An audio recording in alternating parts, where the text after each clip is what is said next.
Okay, ladies and gentlemen, I call this committee of the Readiness Subcommittee to order. I've got to do the boilerplate, so stand by. I'll do it as quickly as I possibly can. I'd like to welcome the members who are joining today's markup remotely. Those members are reminded that they must be visible on screen within the software platform for the purposes of identifying verification when joining the proceeding, establishing and maintaining a quorum, participating in the proceeding, and voting.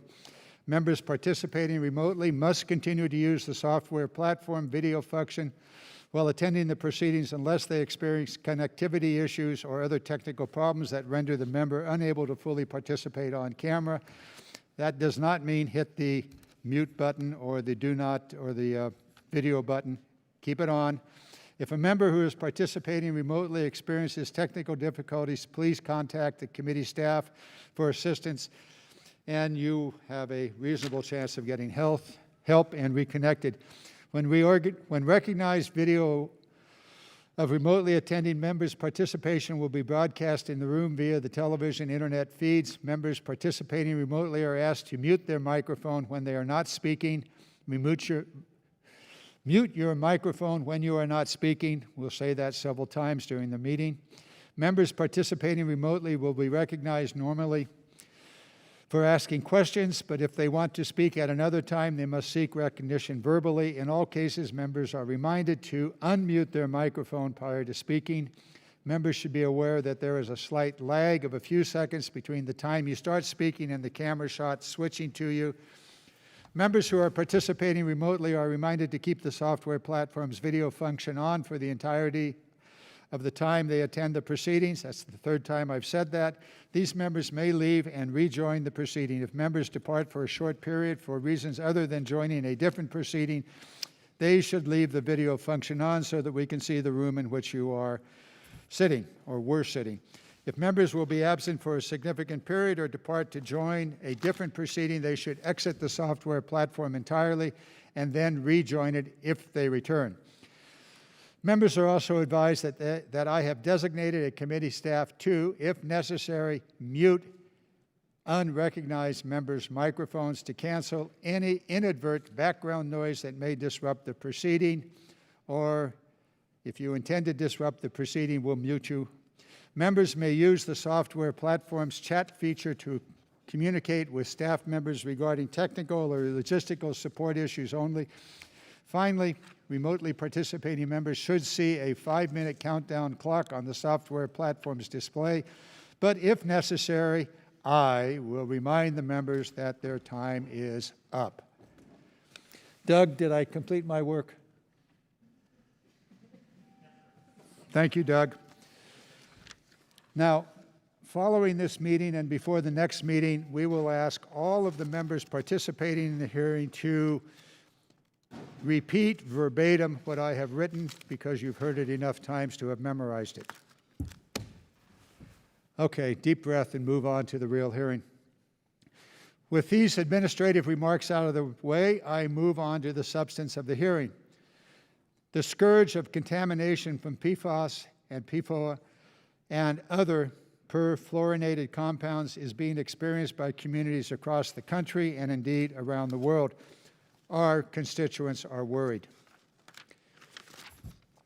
They are afraid that they are being poisoned by their drinking water, or the PFAS is going to contaminate their livestock or produce and impact their ability to earn a living and support their families. This is not a partisan issue. Communities in my district surrounding Travis and Beale Air Force Base are dealing with DOD-originated PFAS contamination and the fear and anxiety that go with not knowing what that means for their health or how long they will have to wait for polluters, in this case the military, to clean up the contamination. I know that many members of this committee on both sides of the aisle represent communities with similar concerns. While the task of addressing PFAS contamination must eventually fall on all polluters, this committee's mandate is to ensure that the Department of Defense is acting to address its legacy of contamination. The department must keep faith with communities that host its installations and that are now being asked to shoulder this contamination burden. With this history in mind, we are required we have required DOD to phase out AFFF by 2024. This is the firefighting foam. We are not blind to the enormity of this task, but with the focus provided by a looming deadline, we are confident that with the Department's resources, they can find a solution that protects both our communities and the air crews and shipmates who rely upon the protection currently provided by AFFF. We are confident this year's NDAA also aims to increase the transparency by requiring the Department of Defense to publish on a public website the results of drinking water and groundwater testing conducted on military installations or former defense sites, and to notify the Congressional Defense Committees when there has been an uncontrolled release of PFAS-containing firefighting agents. We also established a prize program to incentivize research into viable replacement agents and authorize additional funding for cleanup and research into PFAS disposal technologies.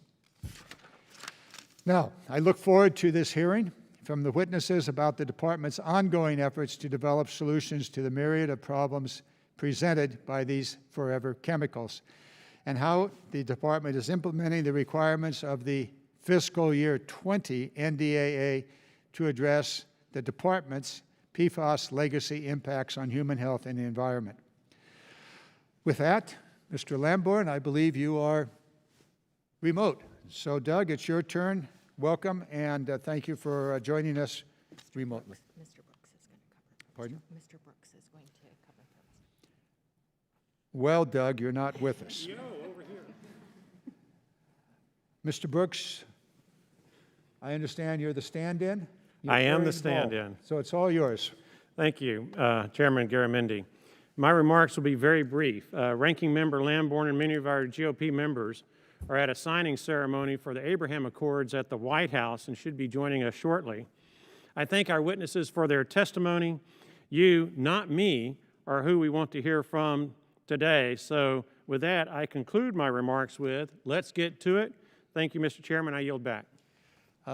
Without objection, the remarks of Mr. Lamborn or other members that are not with us at the moment will be entered into the record. So ordered. Let me introduce our witnesses. First, Maureen Sullivan, Deputy Assistant Secretary of Defense for Environment. You have a fascinating record, some 40 years of participation in environmental issues at the department.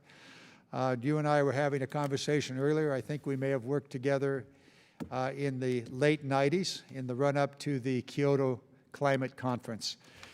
Also joining us is Dr. Herb Nelson, Director of Strategic Environmental Research and Development Program and Environmental Security Technology Certification Program. I understand that Dr. Rausch will not be able to join us. The edict coming from the White House is that all witnesses must testify in person, and Dr. Rausch has a health problem which prevents him from venturing out into such contaminated places as the House of Representatives hearing room and will not be joining us. I want to make it very, very clear that this committee leadership believes that that requirement from the White House is incorrect. It denies the Congress the opportunity to obtain valuable information. Dr. Rausch has a specific task as the Assistant Secretary of Health Readiness, Policy, and Oversight. We will not be able to have his testimony today. However, we do have his written testimony, and without objection, that will be entered into the congressional record. Hearing no objections, so ordered. So let us move on. One more thing before I move on to the testimony of Ms. Sullivan.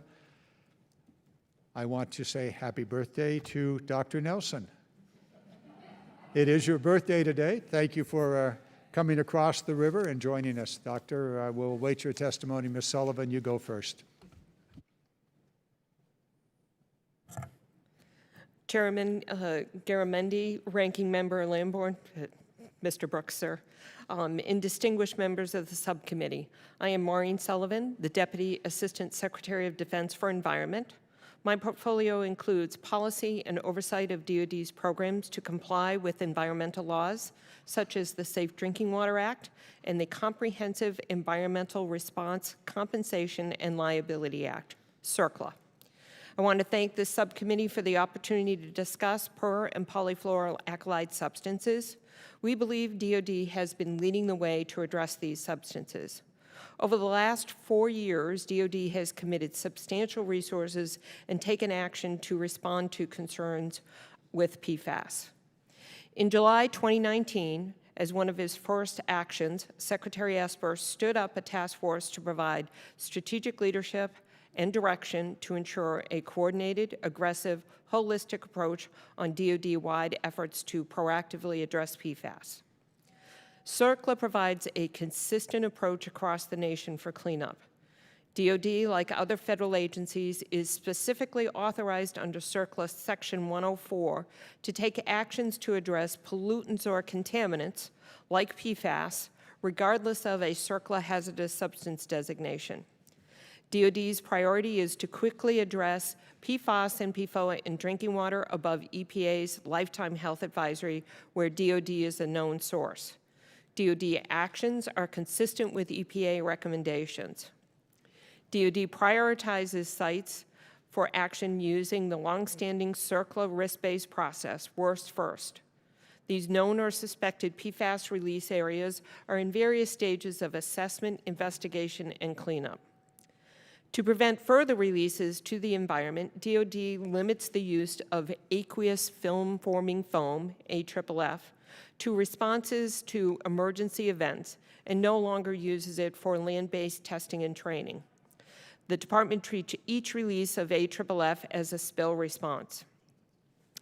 Currently available AFFF meets the military specification, contains PFAS, but does not contain PFAS or PFOA above the 800 parts per billion limit of quantitation. None of the commercially available PFAS-free foams meet DOD's strict safety standards. The department is working aggressively to meet the requirements of the fiscal year 2020 NDAA related to AFFF. However, this is a formidable task. There are many circumstances where we use AFFF, so we have been identifying those situations and evaluating what needs to be done. We have an inventory of facilities with installed AFFF systems. Our fire protection engineers are documenting the viable options and criteria per facility type, determining the best approaches, and developing funding requirements and implementation schedules. The department has identified over 200 airports, active reserve and National Guard, that are joint or use airports. These airports have a mixture of emergency response services, with almost all currently using AFFF. We are partnering with the Federal Aviation Administration to ensure that these airports, ours and the commercial airports, maintain the current level of protection for passengers, crews, and equipment. It is important to note that mutual aid is a cornerstone of fire and emergency services. Providing mutual aid can involve the use of AFFF. These emergencies range beyond aircraft crashes to include overturned vehicles, large industrial fires, or large structural fires. We need to maintain these levels of firefighting support and understand the feasibility of using alternative foams in the future. In summary, DOD is taking actions to reduce the risks of PFAS. Our efforts reinforce DOD's commitment to meeting critical mission requirements while protecting human health and the environment. DOD recognizes that this is a national challenge involving a wide array of industries, commercial applications, as well as many federal and state agencies. Therefore, it needs a nationwide solution. We look forward to working with you as you move forward. Thank you. Thank you very much for your testimony. Your written testimony provides a lot more detail. I bring that to the attention of committee members and the general public. I'll repeat that. Thank you for your testimony. It is very complete. Your written testimony provides even more detail, and I would advise members of the public who are interested to look at your written testimony. There will be questions, of course. Dr. Nelson. Chairman Garamendi, Mr. Brooks, and distinguished members of the subcommittee. So as the chairman said, my name is Herb Nelson. I'm the director of DOD's Strategic Environmental Research and Development Program, which often is called SERDP. And that's executed in partnership with the Department of Energy and the EPA, and also the director of the Environmental Security Technology Certification Program, which is often called ESTCP, because there's no real good way to say that acronym. So these are DOD's environmental research, development, and demonstration programs, and our mission is to improve DOD's environmental performance, reduce cost, and enhance and sustain mission capabilities. I'd like to thank Congress for the many years of very generous support for these programs, and I'd like to thank this subcommittee for the opportunity to discuss the PFAS and AFFF problem that we're going to talk about today.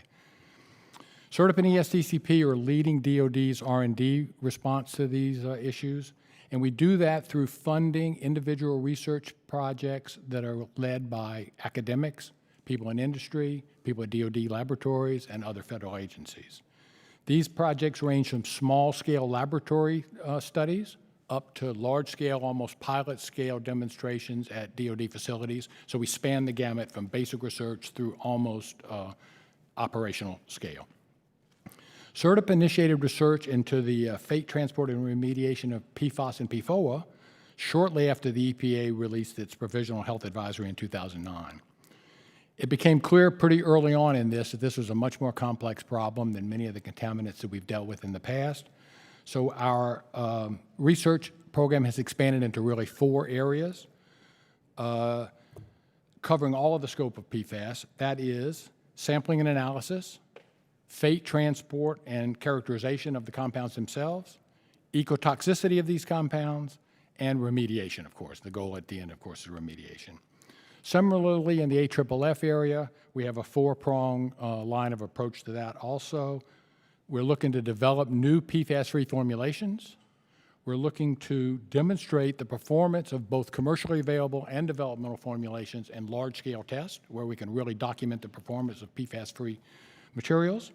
We're also looking at the ecotoxicity of these potential replacement compounds. And finally, one that maybe is a little less well thought of, we're looking at strategies for cleaning out the firefighting hardware. If we change over to a PFAS-free material, we obviously have to get it cleaned up in the hardware so we don't have to bear the price of replacing all the hardware. All of these efforts that we're working on are coordinated closely with our colleagues in the military departments, the EPA, FAA, NASA, and also a number of international partners. And we do this through twice-yearly program reviews for each of these projects and periodic workshops where we all get together and talk about the issues. So in summary, I think we've established a wide-ranging research and development program. We're confident that SERDP-supported research and development will make a significant contribution to the solution of this problem that's a national problem. Thank you. Thank you very much, Doctor. Normally, questions would go to, for my opportunity first, followed by Mr. Lamborn. I don't know if, Mr. Brooks, you want to take up questions, or you want to wait Mr. Lamborn's arrival? I am happy to go ahead and get my questions in. Why don't you chair's do permission. that? Before you do that, I'm going to yield my questions to Ms. Slotkin, and she can take my time, and when her time eventually arrives, I'll take my turn then. Ms. Slotkin. Thank you, Mr. Chairman. Thank you to our witnesses for being here. You know from our previous meetings that there's a lot of us who care a lot about this issue, and I know that puts you in a tough spot because you're trying to navigate between the Department of Defense, where I used to work, and the communities that are really dealing with this problem. I represent a community that has a number of PFAS contamination sites. People can't eat the fish from the rivers. They can't let their dogs or their children touch the foam that's coming up on their beachfront property, and they're concerned about their drinking water. So it's something that's pretty serious for our community. And in our last NDAA, we were able to past 6 provisions on PFAS that the chairman went through. The question I have is on an issue we've discussed, Ms. Sullivan, about adhering to the strictest possible standard when it comes to cleanup, state versus federal. And in our state, we just promulgated a new, more stringent standard, which is quite different from the EPA standards. And I know when we talked, when you were generous enough to come to my office about your concerns about that provision, but could you elaborate for the communities that are living, why can't the Department of Defense clean up PFAS up to the most stringent standards, given the health implications?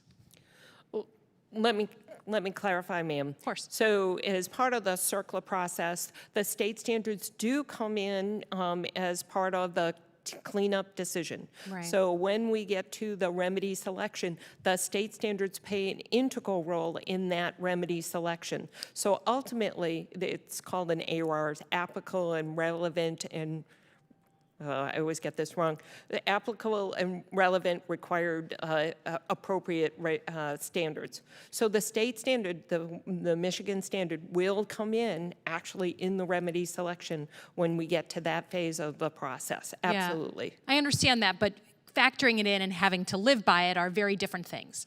And in our experience of sort of these painstaking and somewhat painful negotiations on around some of our retired military bases in Michigan, you may have considered that standard, but not used it in the end. And we haven't seen any movement by the Department of Defense to do anything other than the EPA standard. So I guess my question is, wouldn't it just be easy enough to replace the EPA federal standard with the state standard, given that we are talking about people's health here? What's to prohibit us from doing that? So let me distinguish 2 things. So one is the actual remedy, the cleanup, the long-term decision. We are not at that point in those sites in Michigan, and that's where it will come in. Where you're talking about is a decision point earlier in the process, which is called a removal action. The way the current CERCLA process works, it is unclear legally how those standards come in. So I'm trying to work through this with our general counsel to get a clarity in terms of that. But right now, the state standards come in at the remedy selection, the long-term solution.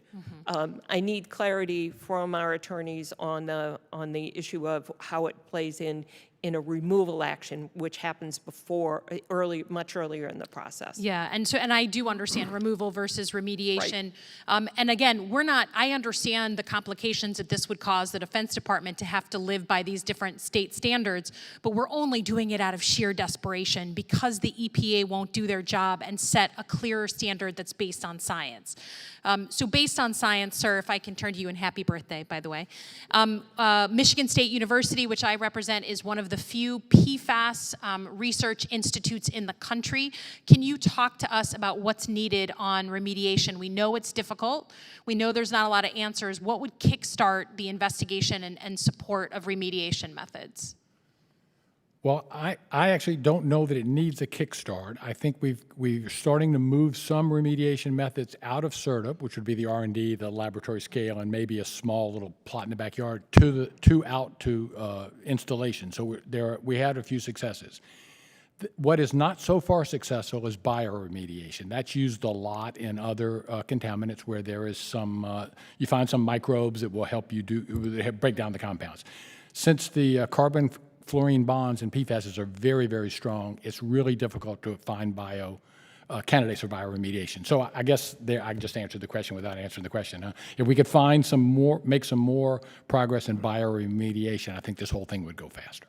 Thank you, and I know my time has expired. Thank you, Chairman, for yielding your time. Thank you very much, Ms. Slotkin.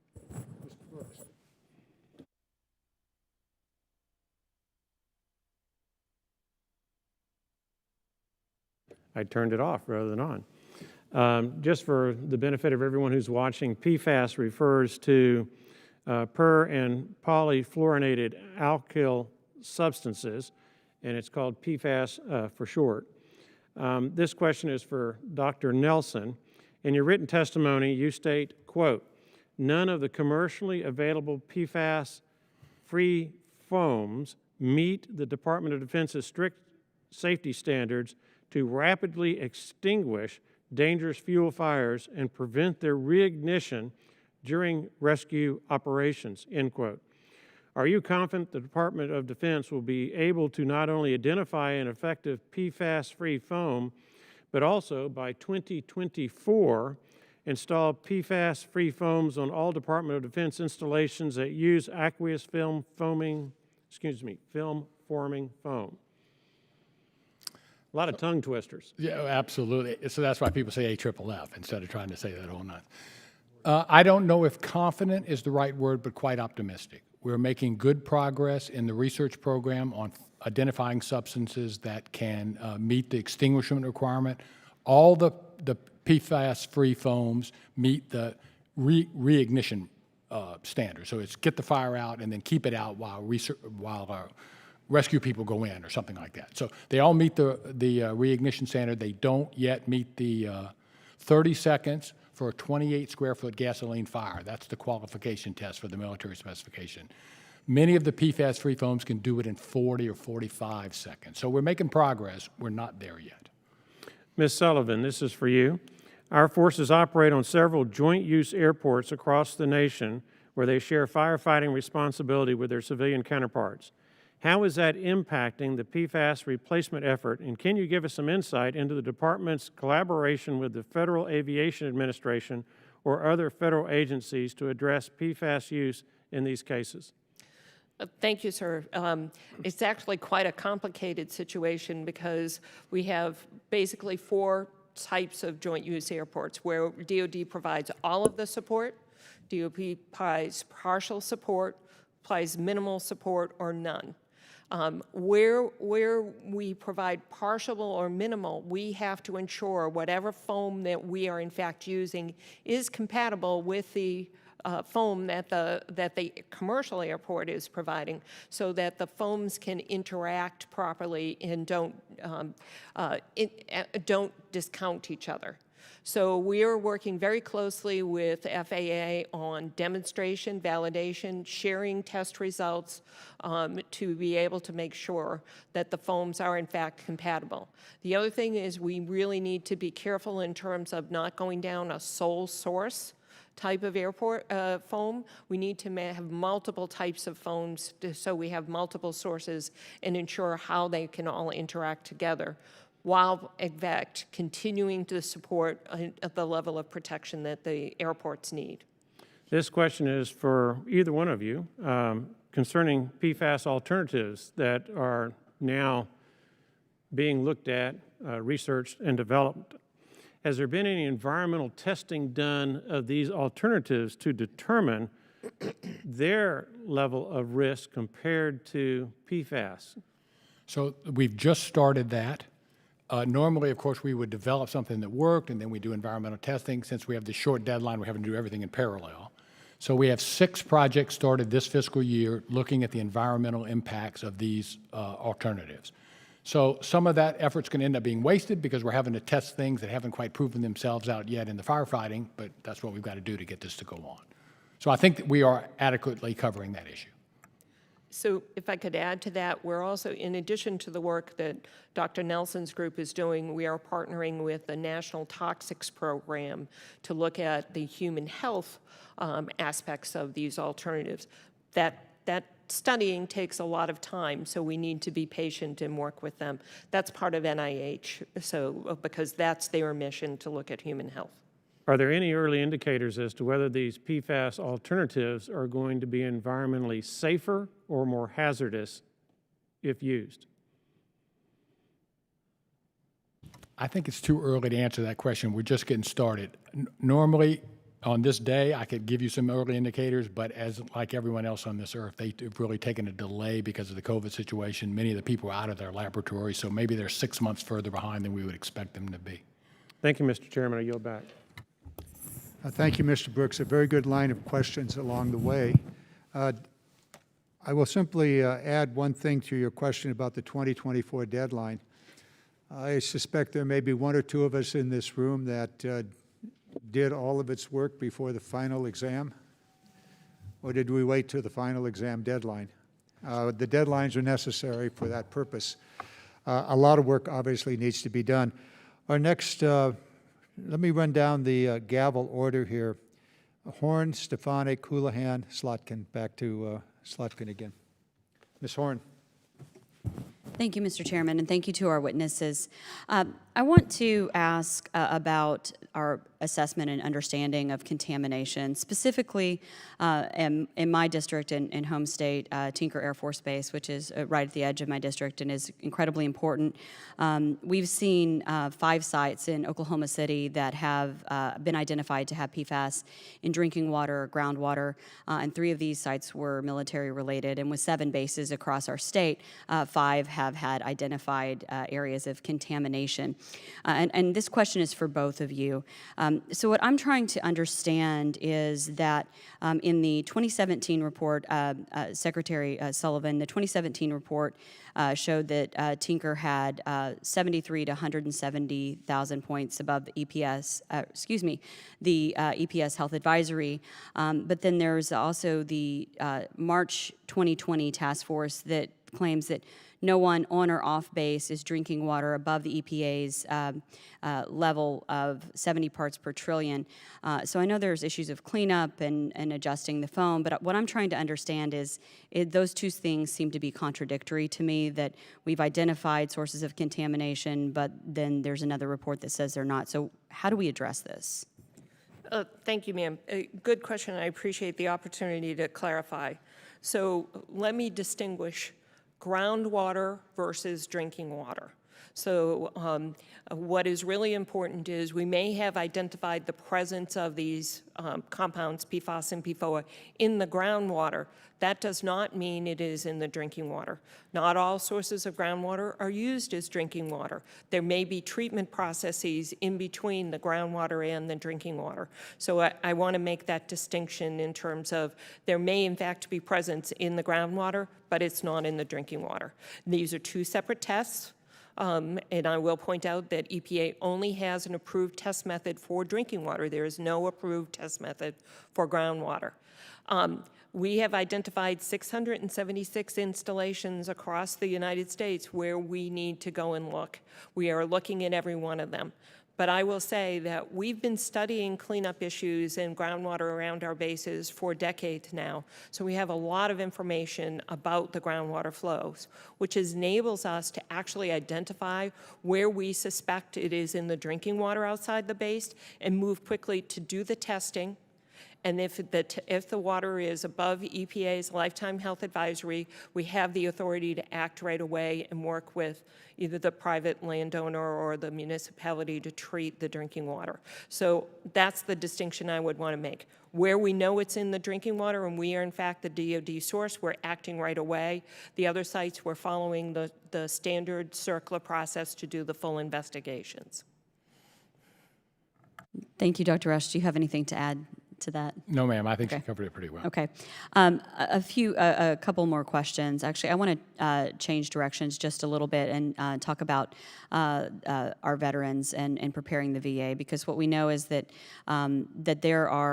we know about the implications of PFAS and PFOA contamination for the health of our current and former service members. And as I mentioned, 7 military installations in Oklahoma and 5 have tested positive for PFAS. And then there was a 2012 report that estimated about 750,000 veterans and family members qualified for filing a claim related to an incidents between 1953 and 1987. So my question is what we need to be doing to prepare for health impacts now for our veterans. Most of that, ma'am, I'm going to have to defer to Dr. Rausch, who is not here today. But I can tell you one of the things I was very specific about in that we have done is we tested back in 2016 all of the drinking water that we provide on our bases, as well as working where we buy water. And all that information I've made sure is archived in our safety and occupational health databases. So we will have that data readily available for historic questions, so people will know what the levels were now. We also just updated all our policies and are going to do another round of drinking water testing on all of our bases. Again, all that information will be readily archived and available for future use. Thank you very much. And my time has expired, so I yield back. Thank you, Mr. Chairman. Thank you, Ms. Horn. Appreciate your work on this as well as your work on the housing issues. Enjoyed our visit to your district and where we went into both of these questions. Ms. Stefanik. Thank you, Mr. Chairman. Assistant Secretary Sullivan, in June of this year, the Department of Defense released the report titled Remediation Plan for Cleanup of Water Impacted by PFAS and Pfas. Within the report are outlined steps for DOD to investigate and clean up contaminated sites. I represent Fort Drum in the 10th Mountain Division in upstate New York, which has been identified as having PFAS detections on the installation. Can you provide an update on the status of DOD's remediation plan for the Fort Drum community? Great. Too many things at once. Yes, the preliminary assessment site investigation is ongoing, and actually it's supposed to be completed in the first quarter of '21, so this coming fall. That collects all the information that they have, does some testing, and determines the level of unacceptable risk that are in the community and what the path forward should be. Right now, the Air Force is predicting that it will go to the next step, which is a remedial investigation sometime in '21, which is a much more in-depth look, a lot of engineering, water modeling, data collection. So that is well on its way at Fort Drum. Thank you very much. I yield back. Thank you, Ms. Stefanik. Ms. Houlihan.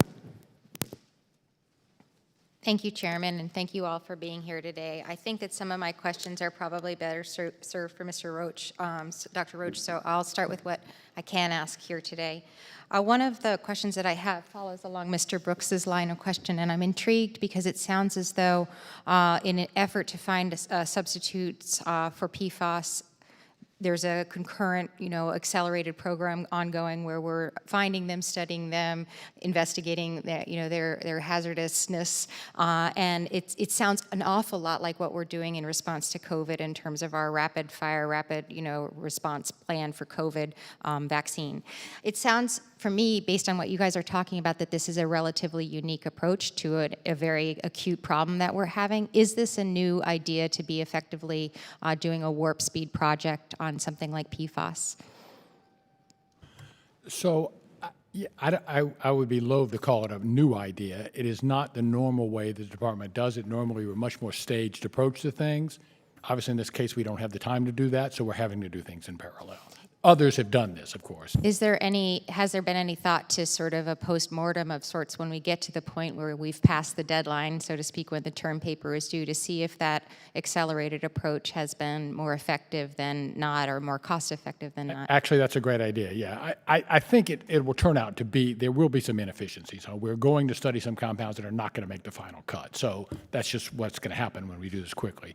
But did we get there quicker? Is it net a good thing? That's a very good idea. And also maybe some of the compounds that don't make the cut, maybe they make some other cut, they're useful for some other purpose. Absolutely, and on that line, ESTCP, the demonstration programs, clearly aimed right at the deadline because we have to have something ready to go. The CERTA program, which is the R&D program, will continue on this, and there can be a Generation 2 and a Generation 3 and a Generation 4 as we learn more things in the laboratory. So that won't stop when we get to the deadline. Excellent. I think that maybe we should take a look at that together. I think it would be an interesting problem set to solve.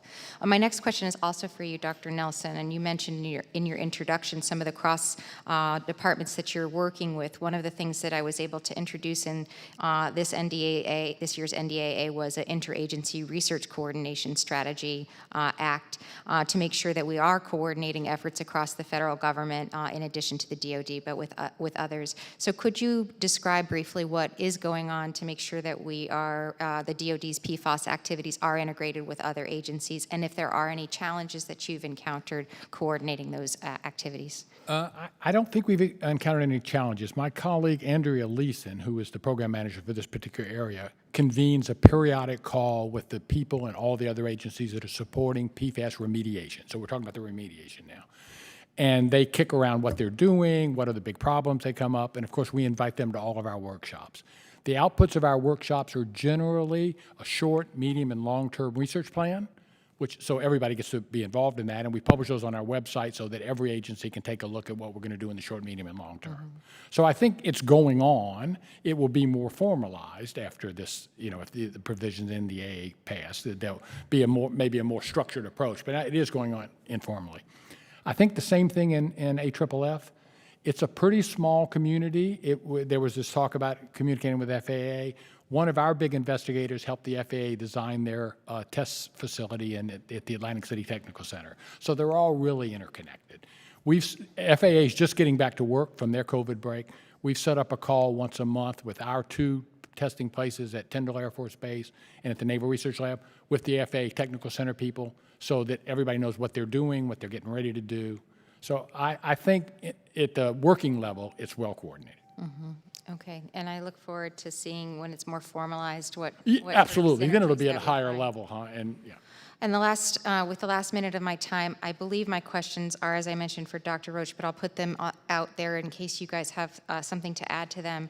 I'm looking to understand what sort of measures, and this piggybacks on what Representative Horn was talking about, that we're doing to make sure that our military members, both existing and veterans, are continuing to have good health. And I'm specifically wanting to understand if there is any ongoing blood testing for military firefighters. Have you begun that testing? Will this testing include civilians as well as DOD firefighters? It is Dr. Rausch's area, but I will answer. Yes, we will be starting in October to test all of the firefighters that work for DOD, both military and civilian. We've got all the protocols in place, the labs all certified, the fact sheets for both the clinicians and the firefighters, and so we're doing the final dotting the I's and crossing the T's to get all the instructions out, but it will start October 1st. Thank you, and I yield back. Thank you, Ms. Houlihan. I believe it's time for a Republican question. Mel, do you have another question, series of questions? Yes, sir, Mr. Chairman. I've just been handed one. This question is for both Dr. Nelson and Ms. Sullivan, so whoever wants to take it on, please feel free. My understanding is that incineration is the primary method used to dispose of PFAS materials during remediation and removal.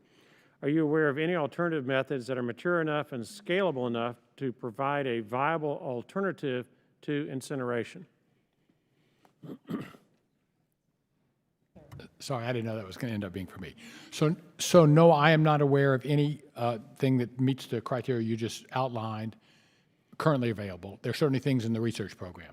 The EPA, though, is conducting a study of all available destruction methods and are looking to provide some guidance by the end of the year, I believe. Don't maybe hold the EPA to my deadline, but shortly they're going to do that. So I think we in DOD will take guidance from this EPA study. Yes, Dr. Nelson is right. We're looking for EPA to issue their guidance, which is due out by the end of this year in this area. But I will say that we have an ongoing need to dispose of streams coming from AFFF replacement, from the cleanup activities that we do have going on, from water treatment practices, that there is an ongoing stream of materials that has to be disposed of, just day-to-day operations that we need alternatives available to us. Would the department have any concerns if it was required to stockpile PFAS? This would be a significant challenge for the department. We do not have the space to store large amounts because we're in the process of changing out the legacy AFFF to the newer versions, which is a safer, more environmentally solution. And we would have to stockpile all of that material, take up valuable storage space. Plus, we have ongoing waste that's being generated associated with these remedial actions that we're taking, soils, waters from dewatering at construction sites. There's a lot of day-to-day waste streams that are being generated just to meet what we have today. We don't have the space on military installations to store all that material. It would require us to stop certain activities. Dr. Nelson, do you have anything to add? No, sir, I think that covered it. Mr. Chairman, I yield back. Thank you, Mr. Brooks. My understanding is our remaining Republican colleagues will be here in a few minutes, and so we're going to keep this rolling along until they come, because I know that they also have questions, and we would like to have their questions on the record and the information available. In the meantime, it's my turn for questions. First of all, I want to thank our colleagues and the witnesses for the questions and the answers that we've received thus far. There are just an overarching strategy that this committee is employing and has employed for the last 3 to 4 years, and that is, we don't know the answers, but we're going to get the answers. We don't know exactly what PFAS and PFOA does to the human body and to the ecosystem. We don't know exactly what the toxicity to the ecosystem is. And therefore, we're going to keep the pressure on until the answers are forthcoming. We do know that there is contamination. We don't know what the appropriate maximum level of exposure is, or the longevity in which that exposure would take place. However, we're going to do everything we can to find out those answers, which means keeping the pressure on the department to search for the answers. Within the Congress and the Senate, we have our own problem. There's a jurisdictional issue. And what this committee wanted to do, we've not been able to do in the NDAA for jurisdictional issues with other committees. However, we'll work our way through that problem, but I want to note that is a problem, one that has retarded much of what we would want to do in the NDAA. Nevertheless, we do expect to continue process. So my first question goes to the overall intensity and way in which the department is addressing the issue. Do you have the necessary authorities and money to carry out the tasks that have presently been assigned to you? I will start with Ms. Sullivan and then Dr. Nelson. I would say the department is really focused on this, that we are putting all of the attention. We have the task force that is chaired by the Assistant Secretary of Defense for sustainment and includes the 3 Assistant Secretaries of the military departments. They meet every other week to go through all the things that are on the list that we have to address. We've issued multiple policies and directions. We're collecting tremendous amount of data and setting the standards pretty high for our folks to address. They range everything from drinking water to firefighting, testing blood, to wastewater, to cleanup standards, to AFFF replacement. We're covering the whole gamut, including what we're doing overseas. So I think there's a lot of attention being focused on this. I will say, to me, the biggest challenge is going to be the resources that we need to do the AFFF replacement. To fully understand where we have It's not just the air rescue firefighting vehicles that are on the flight line, which we have a lot of, but it's all the facilities, all the hangars, all the fuel infrastructure, all of the hazardous storage facilities where we have AFFF systems installed, fully understanding the scope of that and what it is going to take to actually change out those systems. In addition to the cleanup, we have to be able to grapple with that. The cost and the workload of that is an unknown that we really have to understand and fully be prepared to. Given that problem, in your research for a replacement, are you taking into account and directing that research in a way that could utilize the existing infrastructure? Is that your priority, or are you just searching the world and all the encyclopedias to figure it out? So there are multiple responses to that. We're looking at not just AFFF replacement for facilities, that there are other firefighting solutions that don't involve foam. And so we have a pretty wide aperture of solution sets that we're looking at. But as Dr. Nelson mentioned, one of the big things is if we can clean the insides of the equipment, we won't have to replace it. And so that's why we're doing that parallel investment in cleaning the equipment. So it won't require us to replace large infrastructure with facilities or with the trucks, the inside, what I call the guts of the truck, in order to provide. So to try and get ahead of this problem so that when we do have a solution that comes forward, that we can do a drop-in and minimize the disruption in the process. Dr. Nelson, would you like to expand on those? I think Ms. Sullivan covered it pretty completely. Obviously, it is the big unknown is how much we have to replace in equipment, and a lot of our work is trying to get some numbers next to that so we can write down on a piece of paper what it's going to actually cost to do this changeover. As to this, you sort of brought up a drop-in replacement. You know, you're trying to find something to just go in the current equipment, and of course that's the gold standard. If we could find something that we take out the old, wash it, put in the new, we're all in good shape. That may not happen. But we're looking at, and as part of our demonstration program, we're really trying to expand the horizon of variables. What happens if you up the pressure a little bit in the tanks? What happens if you use a different nozzle? And then we'll present all of that to the fire protection people, and then they will make their decision on what they need, knowing what's the impact of higher temperature, higher pressure, bigger nozzles, whatever. In the current legislation, the current NDAA, we're providing more money and a prize for some brilliant person or group out there that can figure this out.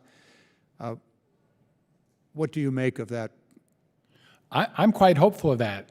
You may know that right now the EPA is running a prize for PFAS destruction.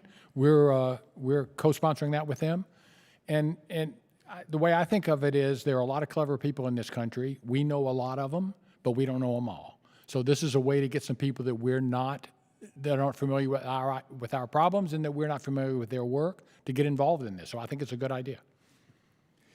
There's a series of questions that have already been asked. I want to go into them a little further, and that has to do with the exposure, existing and past exposure, that firefighters and others have had to the AFFF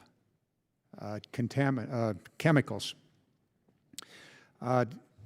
We required last year that blood testing take place.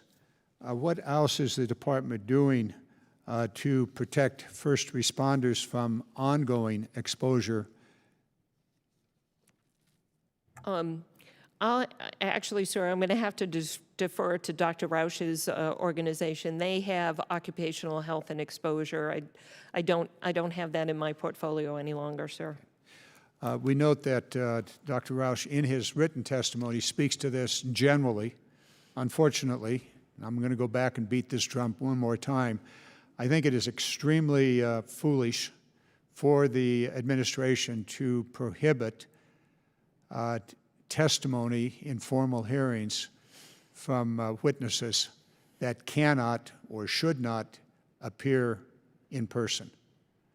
So we will have to ask a written question of Dr. Rausch about that issue.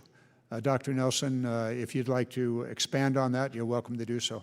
No, that's really outside of my area of expertise. It would not make much sense for me to discuss that. I thought it might be, but one never knows what might be hidden somewhere Well, in good your, try, but different kind of brain. doctor.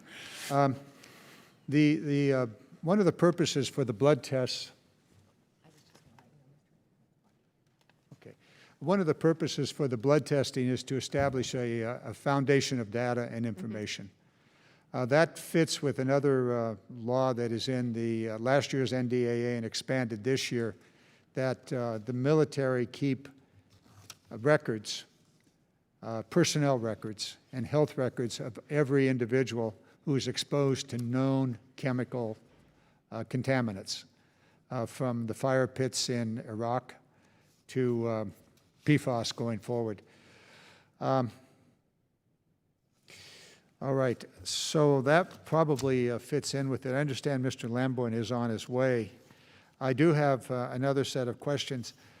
I mentioned that this committee has jurisdictional issues with other committees, at least two.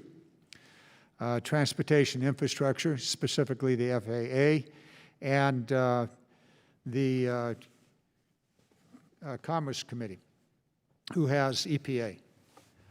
We have our own issues. I want to question both of you about the ongoing work within the administration, the coordination. You've spoken to coordination with EPA and FAA. What I'm interested in are problems, stop signs, or other kinds of problems that may exist as a result of authorities. That is, the laws and the regulations that exist. Your ability to work with them, is it in any way retarded by a lack of authority to allow for the coordination? Ms. Sullivan? I think right now we are closely coordinated with EPA. We are waiting on several things from them that they're required to provide, such as the disposal guidance document that they need to get out, which would help us tremendously in our disposal guidance that we're required to get out. I think the challenge is continuing to make sure that we all stay current on everything that's going on. I think we defer to EPA on a number of things, and we look to them to be a source. We're looked to be a source on toxicity values, on guidance on discharge standards and things like that, test methods. Right now, the only approved, EPA-approved test methodology is for drinking water. We don't have approved test methods that the EPA has sanctioned for groundwater, for soil, for stormwater.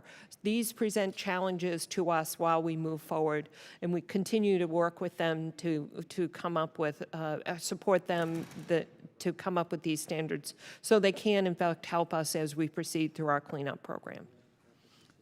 Dr. Nelson? So I would echo that. I don't think we have much coordination issues. We fund some projects at the EPA working on these kind of issues.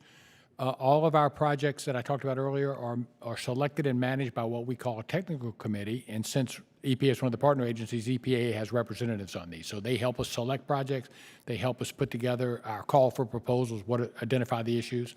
So I think we're quite well coordinated with them. We've sort of made the FAA people sort of an ad hoc member of those committees for the purposes of this problem.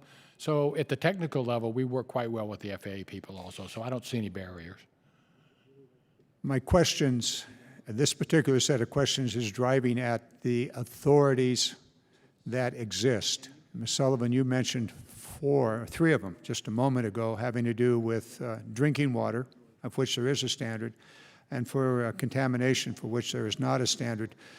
This is less for the administration, but rather for us in Congress, that we work amongst ourselves and the committees to close authority gaps.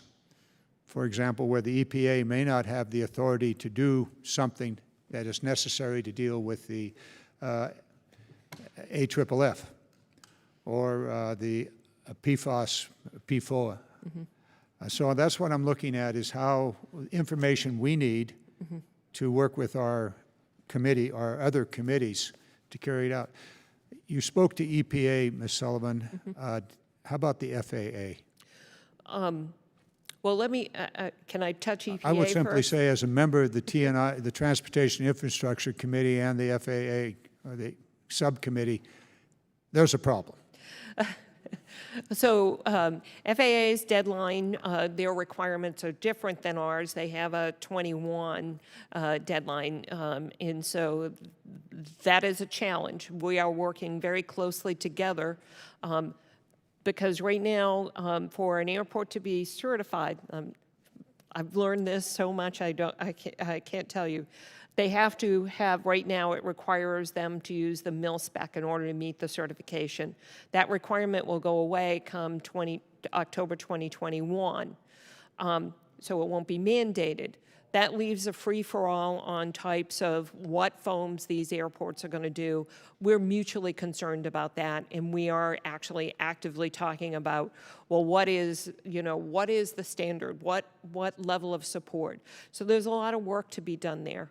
I can say one of the EPA things that I want to make sure that we understand, there seems to be some confusion or a common belief that because EPA has not declared PFAS or PFOA hazardous substance under CERCLA, that federal agencies can't do anything. Because of the separate section 104 under CERCLA, federal agencies already have an affirmative responsibility to move forward, unlike anybody else across the nation. So we, the federal family, are already proceeding under CERCLA where nobody else is across the nation. These are the challenges that we have to say. You mentioned drinking water. It's a non-enforceable standard. We are testing all of our drinking water on our bases because we're concerned citizens for our service members, of families, our civilian workforce. Again, we look to EPA to what that standard should be across the nation. This set of issues is really important in that the solutions are going to be difficult to find and to certainly enforce if there is this ambiguity that you've described in at least two different places.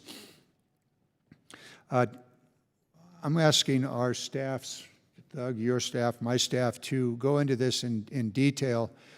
We've known from our previous efforts on this area that there is this jurisdictional issue within our domain. And we're going to need to work our way through that so that the administration is required by law to coordinate and to have a similar standard across the, in this case, FAA, EPA, and the Department of Defense. So I've taken up well more than 5 minutes of Ms. Slotkin's time. Awaiting your arrival, Doug. I know that you're over at the White House for a very important event, and so if you'd like to take your 5 minutes to talk about the event, you're welcome to do so, or you can go to your questions. Thank you for coming back to join us. Well, I'll go to the questions. Thank you, Mr. Chairman, for having this hearing, for keeping things moving along. I want to thank Representative Brooks for sitting in till I got here. I want to thank the witnesses for their testimony, and I do have a little bit of follow-up. Representative Brooks asked some of what was concerning me, but just a little bit more follow-up, and then I'll turn the time back. And thank you, Mr. Chairman, for your dedication on this and the other logistical and environmental and readiness issues that we get to work on. We don't do that by ourselves, do we? We do it across the aisle. That's right. We work together, and we've got great staff who help us in so many ways. Thinking about the CERCLA standards and what would happen if states stepped in and had a more stringent, I won't say higher or lower, but a more stringent, a stricter standard. Are there risks if DOD had to comply with a state standard that was out of sync with the other 49 states? Is there any kind of risk where that state standard may not be relevant or appropriate? Just a little more detail. I know we've touched on this earlier, but Ms. Sullivan, we could start with you on this. Sure. The CERCLA process, the cleanup process, has been long established. We've been working under this law for decades now. State standards come in. This is something we do day to day, whether it be Pfas, PFOA, arsenic, trichloroethylene. We're used to dealing with the state standards. So it does come in. There's a whole process of how it comes in to the CERCLA process when we get to a remedy selection. So we are already addressing it across the nation. So we will, in fact, every situation, every decision is site-specific. That remedy selection is site-specific. In the cleanup program, this is what we do business day to day. In drinking water, it's a little bit different. In drinking water, the standards, first of all, where we're the purveyor, where the military installation actually provides the drinking water, yes, we will follow the state standard under the Safe Drinking Water Act. We've been doing that across the nation with all sorts of other all sorts of other chemicals. Where it becomes more of a challenge is drinking water off bases that may have been impacted by the Department of Defense. Right now, our legal authorities are somewhat confusing. We're trying to work through them, and that's where the biggest challenge is in my mind.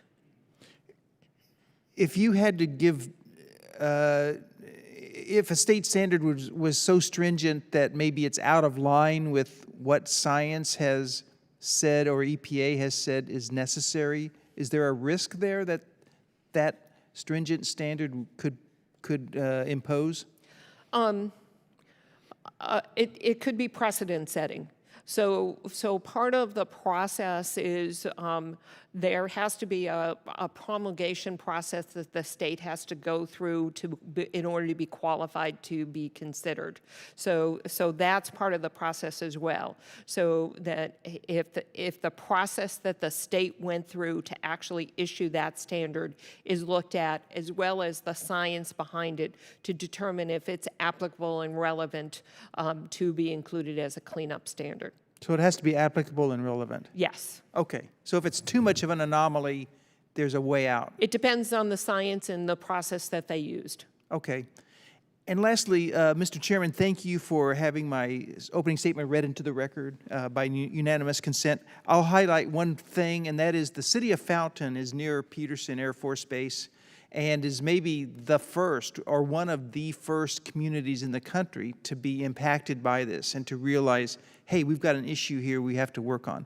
So I want to commend the people of the city of Fountain that they jumped in and they're doing everything they can, but they do have limited resources. So that's why the Air Force and the DOD is a necessary partner in making sure that this problem is resolved and overcome for the people of Fountain.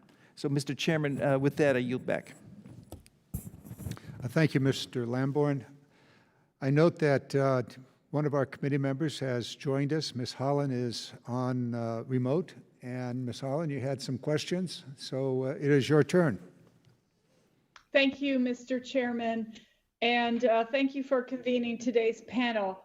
This issue affects communities across our country, including at Kirtland Air Force Base, which is in my district.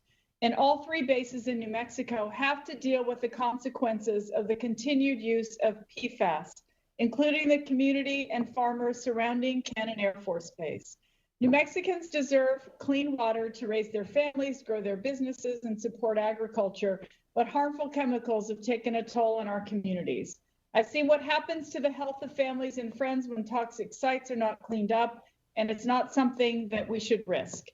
PFAS presents a clear and present danger to our children, to our farmers, and environment as a whole. Yet in response to the requirement in last year's NDAA for the Department of Defense to provide its plan to clean up PFAS, all that was produced was an anemic 7-page document explaining the Superfund cleanup process. That report doesn't help my constituents. It doesn't help the hardworking farmers in my state worried about their livestock being contaminated or struggling New Mexico families or children growing up with a host of health problems that we don't even fully understand yet. You're hoping that by the end of fiscal year 2022, 96% of the installations where PFAS was released will have completed only the first step of the cleanup process, ignoring the two or so dozen, installations that won't even make it that far. You then move on to the next step that takes anywhere from 3 to 6 years before even starting to address the contamination. And Secretary Sullivan is present, is that correct? Yes, ma'am. Okay, thank you so much. Secretary Sullivan, if this committee told you that in anywhere from 3 to 10 years will fund or otherwise address concerns that the Pentagon raised in its appropriations request you sent us in the spring, would that be helpful? I'm not sure I understand the question. I apologize. If you could clarify. Ms. Holland, Yeah. the sound system is not particularly good. Please repeat your question, Yeah. and we'll see if we can pick it up here. Okay, I apologize. Is that a little better? Yes. Okay. If this committee told you that anywhere from 3 to 10 years that we would fund or otherwise address concerns that the Pentagon raised in its appropriations request that you sent us in the spring, would that be helpful?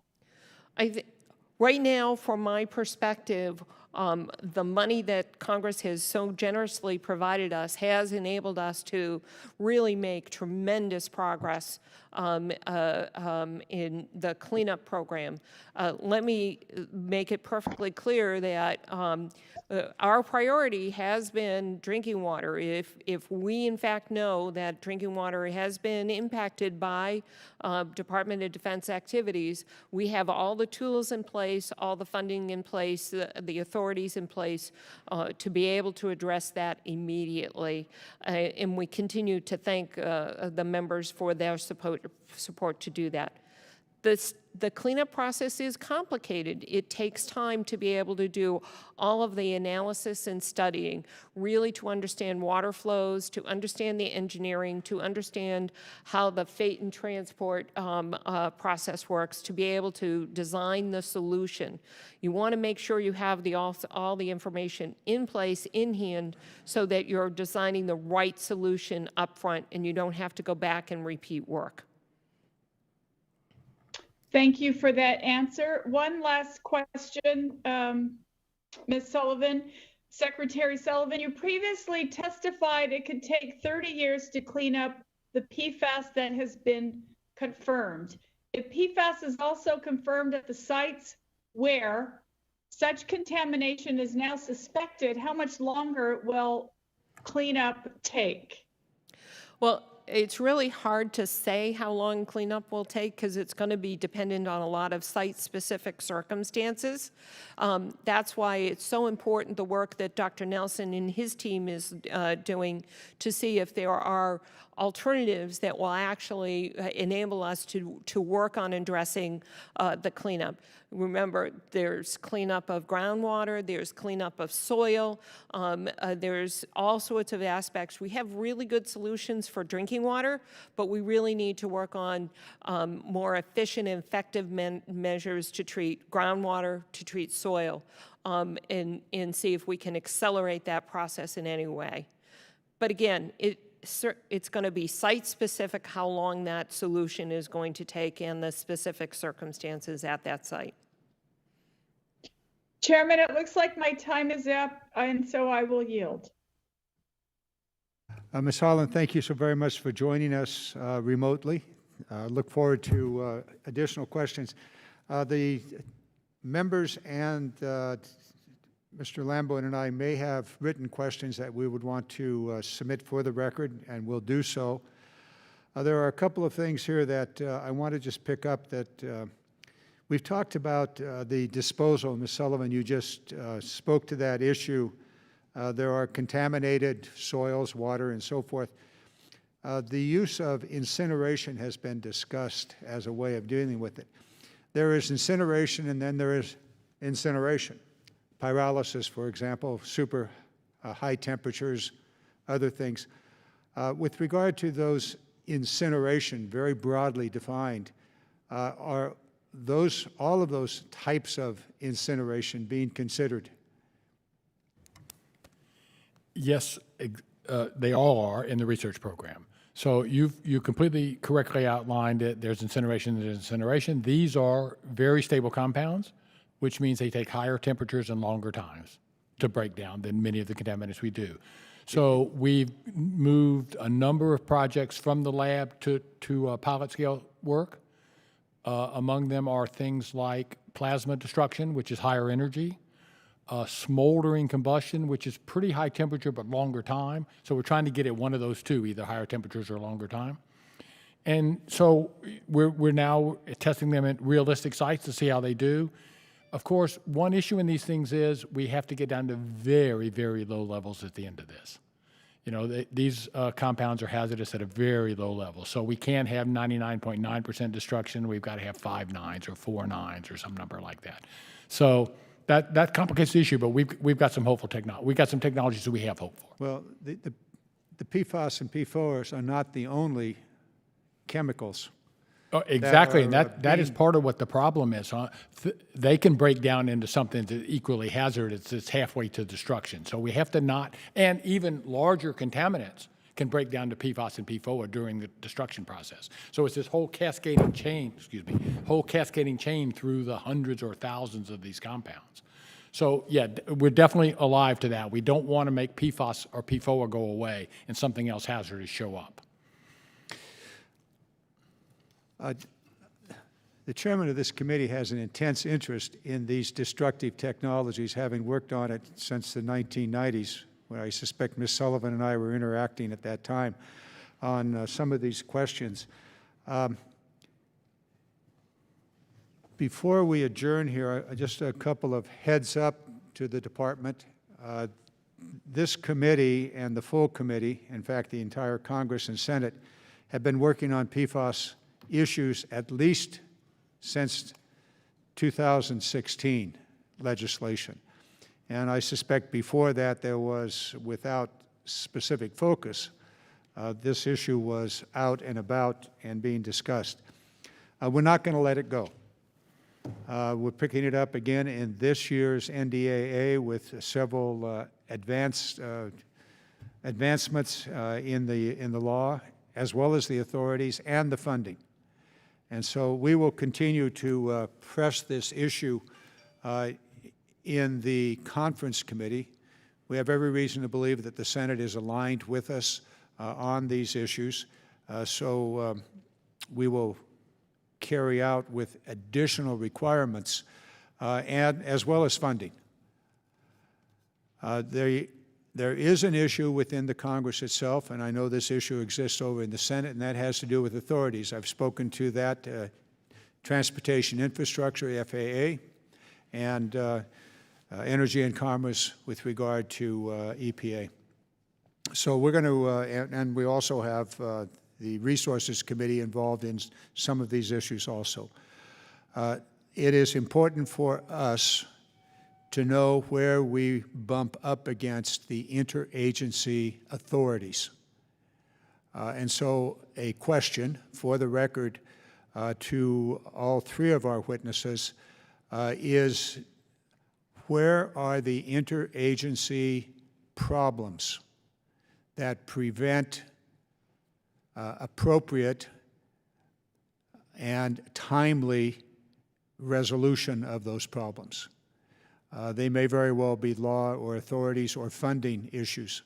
I'd like to know so that I can work with the other committees to resolve our side of the issues and align the authorities in such a way that the administration is able to overcome whatever barriers may exist. So for the record, please provide us with that information. We've talked about funding here. We will plus up again this year. The authorities and I believe the appropriations committees will follow along to address that. I think all of us are very concerned about the replacement for the AFFF. We understand the complexities. We understand the potential cost associated with something that is entirely different. And that'll come back to roost in this committee. So we'll want to be aware of that. We do have a problem, and that is that, Ms. Sullivan, you are retiring without permission from this committee. We recognize that you've been at this some 40 years, and we know that you are just an enormous wealth of information, not only about the details of what these complex issues are, the science, the chemistry, and the like, but perhaps even more important, the way in which the organizations function successfully. That's because you know where they function unsuccessfully, and you're able to work your way through that. That's an incredible resource that we will be losing, at least in your formal role. We do have your identification numbers, and we may use the services of the intelligence, surveillance, reconnaissance efforts of the department to reach out to you and put you on a temporary contract and make use of your extraordinary knowledge. We will miss you. We thank you for those 40 years of service to America and to the world, because it has been on the environment for 40 years. It's an incredible, incredible task. And we thank you for that. That's right. Thank you so very much. Thank you, sir. With that, I think we have completed our hearing, and we are adjourned.